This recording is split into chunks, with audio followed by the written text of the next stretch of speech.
is August going to be a back-to-back market to July where with single family homes, we actually are going to have a negative market inventory. In other words, will we sell more homes in August than there are homes available? Now, we're going to go over that. Plus, we're going to go over 5 tips buyers can use today to go ahead and be the most competitive in a real estate market. Now, for sellers out there, you may also want to pay attention because these are things that you could benefit from or ask from or help to differentiate, hey, really, what is the best offer for me to consider if you happen to have multiple offers? All right. So again, my name is George Moorhead with Bentley Properties. Been practicing for 27 years, and we've done over 2,000 residential and commercial transactions. We're going to go over the metrics and have a little bit of fun with it. So first, a shout out. I got to do a shout out to my team. They are, without a doubt, they are awesome. Awesome because we train every single week, and it's not easy training. It is hard training. And I know I make these guys sweat as we talk about negotiations, as we talk about contract, how best to represent a buyer, how best to represent a seller going through market. And we do this 2 times a week. And I will pit any of my team members against any agent out there and some attorneys. So just a shout out to you guys. I think you're awesome sauce.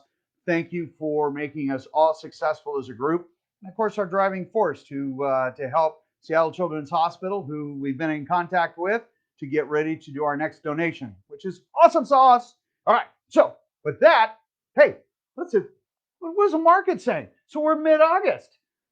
Is mid-August actually starting to outperform July? And if so, does that mean that we're really going to have another residential, now not condos, just single family homes, negative inventory market? Let's take a look. So first, the blessing is because of the number of new homes that are on market, so our available inventory is actually up month over month, is up 5.9%. It's awesome. Of course, we just went over the new on market at 12.8. So pended, month over month, 21.1%. It's getting scary out there again. Sales are down 4.6%. Now, you might say, hey, George, if all these sales are doing so much better, why are the sales down? We're only talking 300 homes. It's actually 305 throughout the entire Northwest MLS. Bellingham up to Canada, all the way down to the Tri-Cities, Chelan, Wenatchee, parts of the other side, Kitsap and whatnot. Understand that's a very tiny number. Will we surpass July? There is a high probability. We are definitely on that. Here's my 25-cent word for the day. We're on that trajectory. All right. So when we take a look at it year over year, our inventory is down 43.4%. Last week, I believe it was 42%. Midweek, we were at 48. The blessing is yesterday we had a gaggle of homes coming on market. Gaggle, that's my other fancy word for the day. New on market is down to 10.1%. Look at this bad boy. 1.4% off year over year, meaning a year that didn't have the stay at home and the COVID versus today. And we're only off 1.4%. We were at 9 something, dropped down to 8.8. Now we're down to 8.1. We're closing that gap. We're closing that gap very quickly, especially when we're seeing numbers like this, or even where July was an amazing month, right? August is turning out to be equally so, and in many cases, just as aggressive, okay? Solds are where the tire hit the pavement, and that is a big number. So when we take a look at the last 7 days, okay, we had 1,712 homes that came on market, meaning on the last 7 days, a seller said, yes, I want to sell my house, and yes, I'm going on market. When we take a look at pended, we had 2,454 homes. Yikes. Now we have 1,445 homes that closed. Okay, that's where a buyer and seller agreed to a price, And the transaction closed, we have new ownership versus pending, which buyer and seller agreed, but they haven't quite closed yet. We had a few canceled and expired. That's only 169. So we had 4,068 homes in the last 7 days that went off market. We only had 1,712 that came on market for a net loss of 2,356 homes. Yikes. That's crazy. Now, to pull things into perspective, because some people are like, okay, George, really, what does that mean? Okay, so in 2019, at this point in time, a year ago, we had 14,731 homes available on the market for buyers to consider. Okay, today we have 8,340. So when we look at my fancy charts, you can see the pending, wrong figure, there we go. The pending is far outpacing everything else, right? Which translates into closed sales later, right? When we look at this chart, in which Marie will post, you can see again, let me go the other way. If you take a look at, let me get a little bit closer, the dark green are the solds, the light green are the active. Do you see a massive disparity in market versus solds over on this part of the year versus that part of the year where you see all of the number of homes that were available last year compared to the number of sales, right? Then look at the number of sales compared to last year. You can almost draw a line straight across. So we're closing as many sales, almost as many sales now as we did a year ago. And it's getting worse. So is August heading in the path of being a back-to-back month where we have on residential sales, we have negative inventory? The answer is yes, we are. And we're only mid-month, and we will continue that path. I project, I foresee, based on the fact that rates today are still incredibly low. They bumped up a little bit over last week at 2.875. Not owner occupied at 3.5. These are thanks to Dan Golden and Juliana at Qualstar Credit Union. So if you have any questions, definitely reach out to them. Great people, and they have some unique programs that other lenders do not have or cannot do. All right. So when we take a look at this whole picture, our market is doing incredibly well. Yes, we do foresee a change or a shift by the time 2021 rolls around. Q1, Q2, especially Q2, will be second quarter, will be, I think, a slightly different market. I think that there's going to be some inflation that's going to come into place. I foresee our inventory starting to creep up a little bit, primarily because folks that are in a forbearance situation are going to need to, well, they need to fish or cut bait. Is the outlook, is my future going to be different than it is today so that I can continue making my obligations with the bank? And if not, they will be coming on market. Now, again, some people have said, George, holy smokes, what if we double our inventory? We can only hope so, because we're going to be like 0.6, 0.7 months of inventory. Not even 1 month. If we went from half to 3/4 of a month to 1.5 months, there are buyers out there that would be singing hallelujah.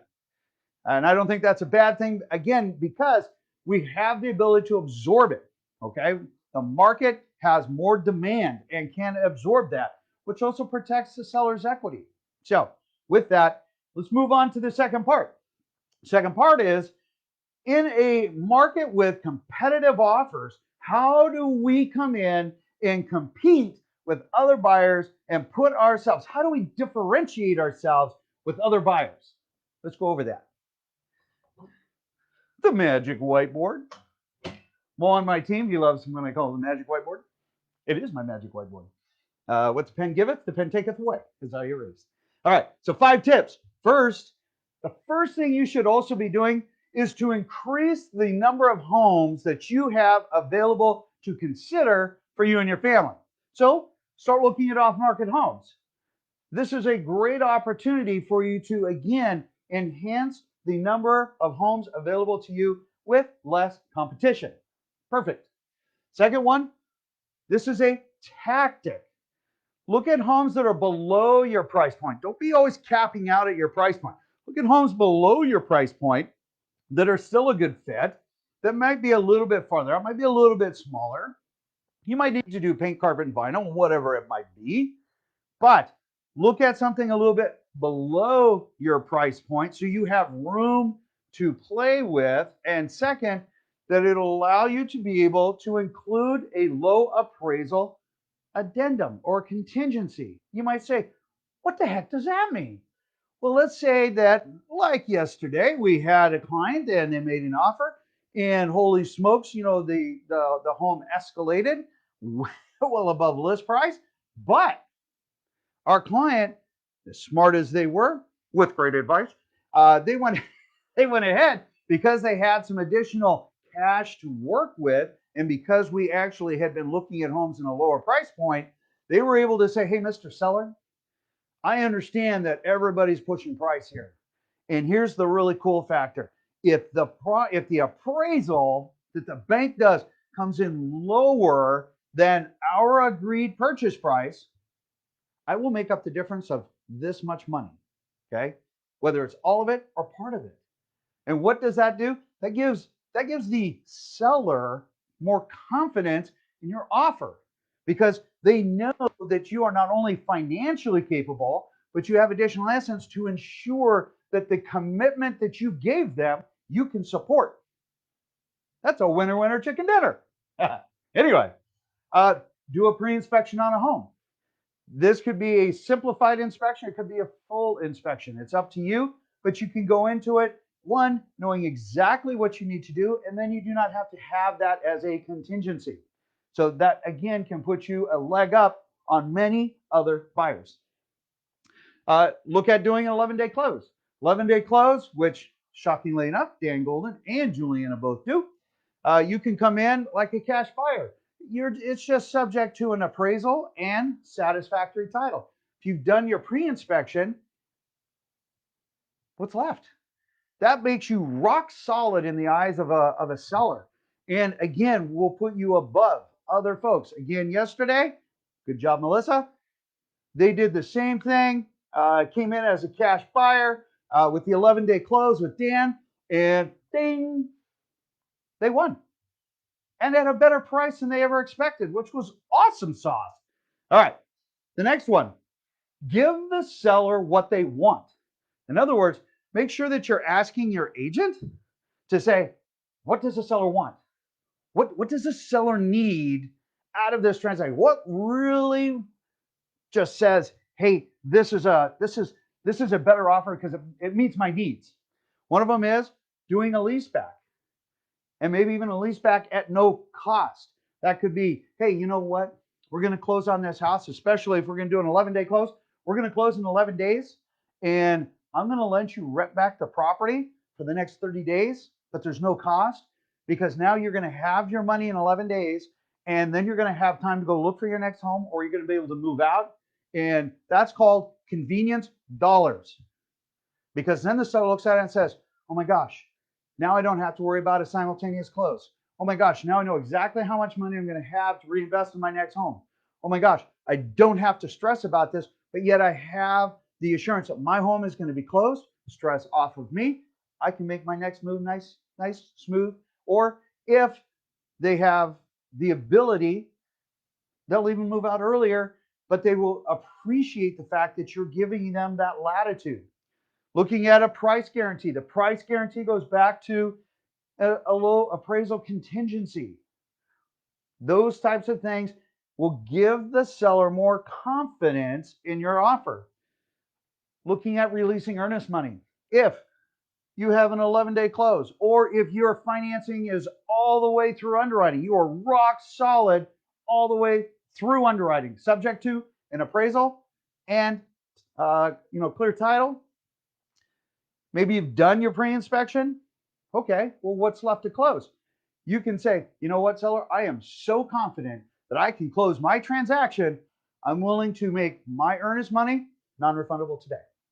Okay, that again is a confidence that the seller has in your offer, which helps to differentiate you between another buyer, which translates into real dollars and the acquisition of your new home. So those are 5 tips that you can utilize today as you're looking at offers in a multiple offer market. All right. Understand our inventory is going down.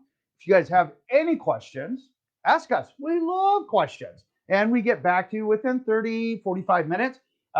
If you have a need for a market report in your area, hey, just let us know. We will send you one specific to your area, which is detailed. It's actually a 7-page report, gives you all of the metrics that you're going to look for. It's giving you trends, gives you recommendations, gives you market times and what price points are selling and what price points aren't. It's a great report. It's free. Let us know if you want one. In the meantime, you guys have a beautiful day. Drink lots of water. Today and tomorrow is going to be hot. So drink lots of water, stay hydrated, and I'll catch you guys on the next video. Take care.